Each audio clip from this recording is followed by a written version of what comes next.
Good afternoon. This is All India Radio and I'm V. Ravi Kumar with the Midday News.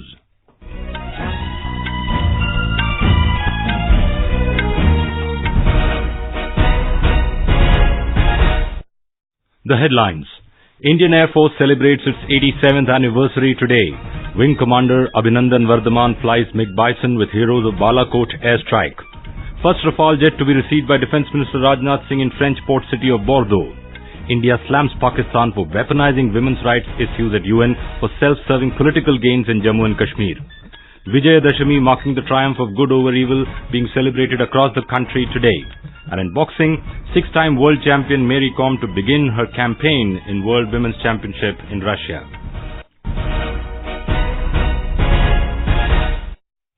The Indian Air Force IAF is celebrating its 87th anniversary today. The IAF was founded on this day in 1932. A grand function was held at the Air Force Station Hindon near Ghaziabad to celebrate the day. A scintillating air display by various aircrafts was the hallmark of the Air Force Day parade cum investiture ceremony. The display commenced with flag-bearing skydivers of the famous Akash Ganga team dropping out of an AN-32 aircraft in their colorful canopies.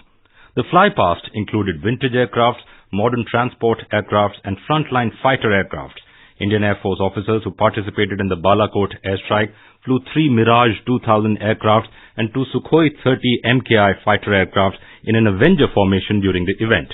The highlight of the event was Wing Commander Abhinandan Varthaman leading a MiG formation and flying a MiG Bison aircraft.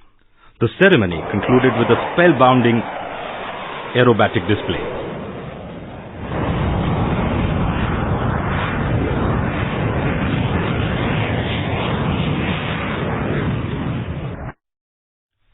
Speaking on the occasion, Air Force Chief Rakesh Kumar Singh Bhadauria assured the nation of the IAF's sacred resolve in defending the sovereignty of the Indian skies and safeguarding the national interest at all costs.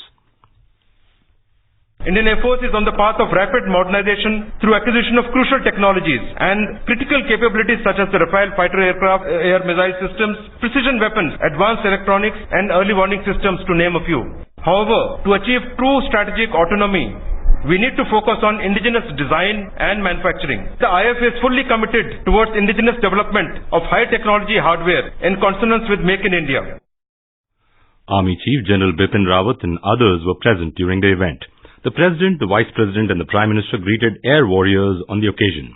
In his message, President Ramnath Kovind said the country proudly honors its air warriors, veterans and families of the Indian Air Force. Vice President M. Venkaiah Naidu said the Sky Guardians, with their valor, dedication, sacrifices and skills, are the pride of the nation and every Indian is always indebted to them.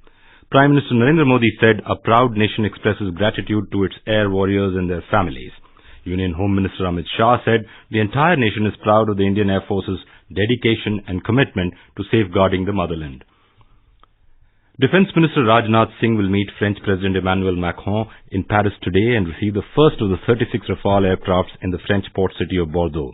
He will also perform Shastra Puja on the occasion of Dussehra and take a sortie in the fighter jet. After his talks with President Macron at the Élysée Palace in the French capital, Mr. Singh will be flown to Mérignac, a suburb of the southwestern French town of Bordeaux, where he will participate in the official handover ceremony for the first Rafale combat jet acquired by the Indian Air Force. His visit to France is aimed at expanding the existing strategic partnership between both the countries. India had ordered 36 Rafale fighter jets from France in a deal worth 59,000 crore rupees in September 2016. India has lashed out at Pakistan for weaponizing women's rights issues for self-serving political gains in Jammu and Kashmir.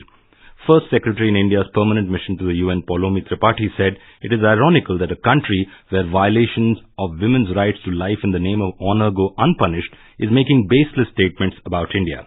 She stated this during the UN General Assembly Third Committee session on advancement of women yesterday. Ms. Tripathi did not directly name Pakistan but was responding to references made to Jammu and Kashmir by Islamabad's outgoing envoy to the UN, Maliha Lodhi. Ms. Tripathi asserted that from the first woman president of the General Assembly, Vijayadashmi Pandit, to women scientists at ISRO, Indian women have long served as inspiration for many. She told the session that gender equality and empowerment of women are an integral part of India's inclusive development strategy. The committee, one of the 6 in the UN General Assembly, deals with social, humanitarian affairs and human rights issues. In Jammu and Kashmir, an unidentified terrorist has been killed in an ongoing operation in South Kashmir's Avantipura area of Pulwama district. Sources said the security forces launched a search operation on the basis of a tip-off about the presence of some terrorists. The identity of the slain terrorist is being ascertained. Jammu and Kashmir Director General of Police Dilbagh Singh has called for launching proactive operations against terrorists, particularly in the upper reaches, to increase the sense of security among the masses. He was speaking after chairing Police and Central Armed Paramilitary Forces Officers meeting at the District Police Office in Kishtwar to review law and order and security situation in the district. He said due to close coordination and synergy among the security forces, success was achieved against terrorists who were active in the hilly district. The J&K Home Department's advisory asking tourists to leave the valley due to a terror threat will be lifted from the 10th of this month. The advisory was issued on August 2nd. This decision was taken in the security review meeting held under the chairmanship of Governor Satyapal Malik in Srinagar yesterday. An official spokesman said that for the past 6 weeks, all the security restrictions were removed in most parts of Jammu and Kashmir. The governor was also briefed about the BDC elections in the meeting. This is All India Radio giving you the news. For quick news updates, visit our News on AIR app and follow us on Twitter at AIR News Alerts. You can also visit our website, that is www.newsonair.com. Political activities gain momentum for assembly elections in Maharashtra and Haryana. The two states will go to polls on the 21st of this month. Voting will take place for 288 assembly constituencies in Maharashtra and 90 seats in Haryana. Counting of votes will be held on the 24th of October. In Maharashtra, according to the final list announced by the Election Commission after the end of withdrawal date yesterday, there are a total of 3,239 candidates in fray. On the last day of withdrawal, 1,504 candidates withdrew their nomination papers. From BJP President Amit Shah to NCP Chief Sharad Pawar, the bigwigs of almost all parties who have thrown their hats in the poll fray will begin their campaigns. Prime Minister Narendra Modi will kick off his campaign with a rally in Jalgaon on the 13th of October, followed by a second public meeting at Sakoli in Bhandara district of Vidarbh on the same day. In Haryana, 1,168 candidates are now left in the fray. Election Commission has also allotted symbols to various political parties contesting the state assembly polls. Union Minister for Environment, Forests and Climate Change, Prakash Zavadekar, has urged people to plant saplings in educational institutions, factories and business complexes, saying it is a great service in saving the environment. Speaking to media after planting a sapling at Malviya National Institute of Technology in Jaipur this morning, he said, planting more saplings is like developing oxygen banks for ourselves. जहाँ संभव है वहाँ ठीक तरीके से पेड़ लगाना ये पर्यावरण के लिए बहुत महत्वपूर्ण सेवा है। एक तरह से खुद की ऑक्सीजन बैंक तैयार करने का ये संकल्प है और इसलिए आज भारत का वन क्षेत्र 15,000 स्क्वायर किलोमीटर से बढ़ा है और 25% लगभग अब हुआ है। ये और हमें 33% की तरफ जाना है।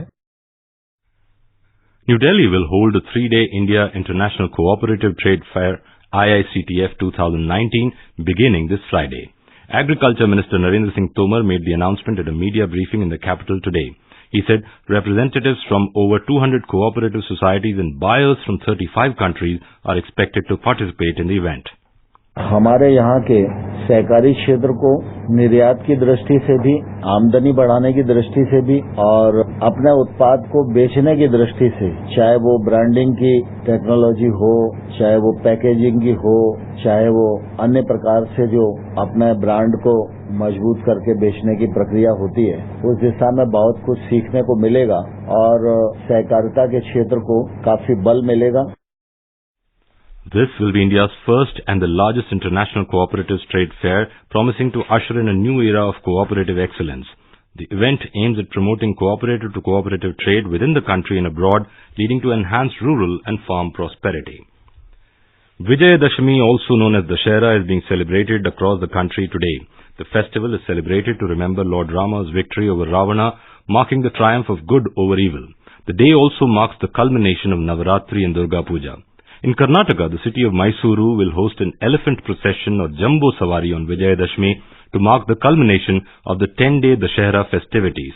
A caparisoned elephant Arjuna carrying goddess Sri Chamundeshwari idol in a 750-kilogram golden howdah will lead the procession along with 11 other elephants through the roads of Mysuru from the city palace to Banni Mantapa for a 4-kilometer distance.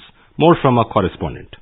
Chief Minister B.S. Yediyurappa will signal Vijayadashmi procession today by offering puja to Nandi Dhwaja at Balarama Gate of Mysore Palace. In the evening, Governor Vajubhai Wala will participate in the torchlight parade and take the guard of honor. In the procession today evening, 39 tableau, cultural troupe, NC cadets, police and home guards personnel will take part. Sudhindra, AIR News, Bengaluru. In Jammu and Kashmir, people in the Jammu region will take out celebratory processions and burn effigies of the demon king Ravana. More from our correspondent.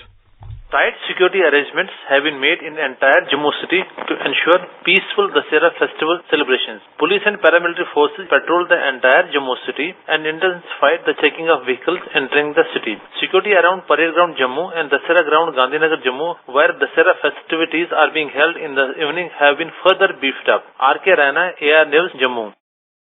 In West Bengal, the 4-day-long Durga Puja festival comes to an end today. This will be followed by Vijayadashmi celebrations. Prior to immersion of Durga idols this evening, married women are taking part in Shidur Utsav at Puja Pandals. President Ramnath Kovind, Vice President M. Venkaiah Naidu and Prime Minister Narendra Modi have greeted people on the occasion of Dussehra. In Jammu and Kashmir, a record number of pilgrims visited Mata Vaishno Devi Shrine in Katra during Navratra. Chief Executive Officer of Sri Mata Vaishno Devi Shrine Board, Simrandeep Singh, said more than 3,64,600 pilgrims visited the shrine from 29 September to 7th October. RSS Sarasangh Chalak Mohan Bhagwat has praised the abrogation of Article 370 of the Constitution. He hailed the government's decision, saying the article was abrogated through due parliamentary procedures. Addressing the main function of Vijayadashmi Utsav of Rashtriya Swayam Sevak Sangh in Nagpur today, he said it shows the government has the courage to fulfill expectations and respect the people's sentiments. Maharashtra Chief Minister Devendra Fadnavis and Union Minister Nitin Gadkari were present on the occasion. In Bangladesh, protests have broken out after killing of a university student. A Bangladesh University of Engineering and Technology student, Abrar Fahad, was yesterday beaten to death in Dhaka inside his hostel named Sher-e-Bangla Hall. The killing sparked off protests in the Dhaka University campus and many other universities across Bangladesh. Some students suspected him to be associated with Islami Chhatra Shibir, the student wing of Jamaat-e-Islami. The Shibir is alleged to have links with terrorist group JMB. However, his family strongly denied that Abrar had any links with Shibir. The family registered a case accusing 19 Bangladesh Chhatra League leaders for the murder. Police have picked up for questioning a few office bearers of the Bangladesh Chhatra League. It is the student wing of the ruling Awami League. UN Secretary General Antonio Guterres has called on all parties in Syria to exercise maximum restraint amid Turkey's preparations to start a military operation in the north of the country. The UN spokesman Stefan Dujarric stated this after the United States began pulling troops back from the area. He said Mr. Guterres is greatly concerned, especially at the risk to civilians in any escalation of fighting. Mr. Dujarric said the UN chief emphasized that civilians must be protected and all parties must guarantee sustained, unimpeded and safe humanitarian access to civilians in need. Hong Kong's leader Carrie Lam today said her administration has no plans to use colonial-era emergency powers to introduce new laws after violent protests over ban on face masks. Talking to media, the chief executive said she would work with the police and the Information Services Department to allow individuals like journalists to wear a mask but still enforce the law. In the World Women's Boxing Championship, 6-time World Champion Mary Kom will start her campaign today against Thailand's Juthamas Jithpong in the 51-kilogram category at Ulan-Ude in Russia. The third-seeded Indian had a bye in the first round. Yesterday, India's Manju Rani advanced to the quarterfinals in the 48-kilogram category. She will next face last edition's bronze medalist and top seed Kim Hyang-mi of South Korea on Thursday. And now, before we end the bulletin, the headlines once again. Indian Air Force celebrates its 87th anniversary today. Wing Commander Abhinandan Varthaman flies MiG Bison with heroes of Balakot airstrike. First Rafale jet to be received by Defence Minister Rajnath Singh in the French port city of Bordeaux. India slams Pakistan for weaponizing women's rights issues at UN for self-serving political gains in Jammu and Kashmir. Vijayadashmi marking the triumph of good over evil being celebrated across the country today. And in boxing, 6-time World Champion Mary Kom to begin her campaign in World Women's Championships in Russia. For details of these stories and more, visit our News on AIR app and log on to our website www.newsonair.com. And with that, we end the midday news.